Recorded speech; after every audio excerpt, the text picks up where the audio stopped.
Supreme court से पहले से एक आर्डर निकला हुआ था 2000 में, फिर 2002 में, फिर 2005 में मुख्तलिफ आर्डर्स इस सिलसिले में जारी हुए हैं कि साउंड एंड पोल्यूशन कंट्रोल के सिलसिले में। तो उसी को रखते हुए इस वक्त हमारी रियासत कर्नाटक की सरकार ने एक सर्कुलर जारी किया है कल ही। उस सिलसिले में हमने यहाँ के पुलिस महकमे से भी बात की है और हुकूमत के अफराद से भी बात की है।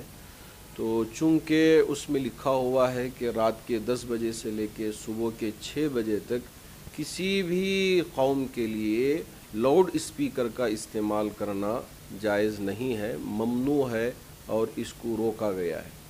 ऐसे में अब चूँकि हमारी फजर की अज़ान सुबह 5 बजे या 5:30 बजे या 5:15 बजे जब होती है तो यहाँ मुश्किलात पेश आ सकती हैं। तो अब मुसलमानों को क्या फजर की अज़ान के लिए माइक का इस्तेमाल करना होगा या नहीं होगा, ये पहला सवाल। दूसरा सवाल ये है कि क्या मीनारों से हमको लाउड स्पीकर उतरवाना है, जैसे दूसरे स्टेट्स के अंदर हालात हमारे सामने आ रहे हैं। और तीसरा सवाल ये है कि क्या दूसरी जो 4 नमाज़ें हैं तो उनको माइक्रोफोन का इस्तेमाल करते हुए अज़ान उसमें दिया जा सकता है या नहीं। ये मुख्तलिफ सवालात हमारे सामने आ रहे हैं। इस सिलसिले में मैं पहली वजाहत ये कर देना चाहूँगा कि अभी जो सर्कुलर आया है वो सुबह के यानी शाम के 10 बजे से सुबह के 6 बजे तक के लिए है। उसमें फ़जर की अज़ान इस सिलसिले में हमारी रियासत के जो क़द आवर तंजीमें हैं और हमारे हज़रात उलमा इकराम हैं और ऐसे ही हमारे सियासी क़ाइदीन हैं, इनके दरमियान में हज़रत अमीर शरीयत दामत बरकातुहुम और हम सब मिल के बाहमी मशवरा कर रहे हैं। इंशाअल्लाह 2-3 दिन के अंदर जुमा के बाद या शाम तक सारी तफसीलात हम आपके सामने रखेंगे। आया ये है कि हम सीएम से मिल के बात करके इस सिलसिले में एक इजाज़त लें, या ये है कि नहीं चूँकि हालात ठीक नहीं हैं तो इसी सूरत में क्या हम फजर की अज़ान को अपनी मस्जिद के अंदर ही माइक्रोफोन के ज़रिए से दे लें, बाहर आवाज़ ना आए तो ये कर लें, या ये है कि हम इस सिलसिले में कुछ और भी काम करना है। बहुत मुख्तलिफ मशवरे हो रहे हैं। तो इंशाअल्लाह जो हतमी मशवरा होगा और जो फ़ाइनल हमारी बात होगी इंशाअल्लाह वो आवाम तक पहुंचाने की कोशिश करेंगे। ये बात जो मीनारों से स्पीकर उतरवाने की या लाउड स्पीकर या पुंगे उतरवाने की जो बात सामने आई है, इसमें किसी तरह की कोई परेशानी नहीं है।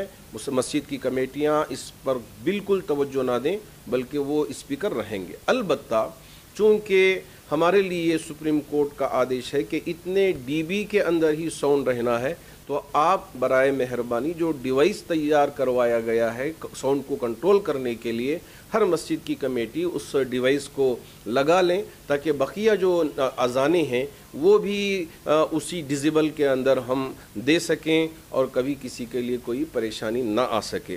तो जितने भी हमारे यहाँ मीनारों पे पुंगे हों कोई परेशानी होगी नहीं।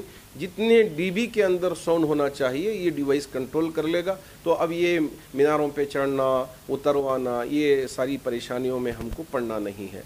इंशाअल्लाह हज़रात उलमा इकराम और हज़रत अमीर शरीयत दामत बरकातुहुम हमारी रियासत के सियासी लीडरान सब मिल के इस पर बाहमी मशवरे कर रहे हैं, तबादले ख्याल कर रहे हैं और हुकूमत के अफराद से भी बात कर रहे हैं। तो एक हतमी फ़ैसला होने के बाद इंशाअल्लाह हज़रत अमीर शरीयत दामत बरकातुहुम सब के सामने ऐलान फरमाएंगे। जब तक मसाजिद की कमेटियों से हमारी गुजारिश है कि आप इत्मीनान से रहें, कहीं कोई परेशान होने की ज़रूरत नहीं कि अभी से भाग दौड़ लगाएं कि कहाँ जाएं, हम कैसे परमिशन लें और क्या चीज़ें उसमें दाखिल करना है। इन सारी उलझनों में हरगिज़ न पड़ें। आप इत्मीनान के साथ अपने अपने मकामात पर रहें।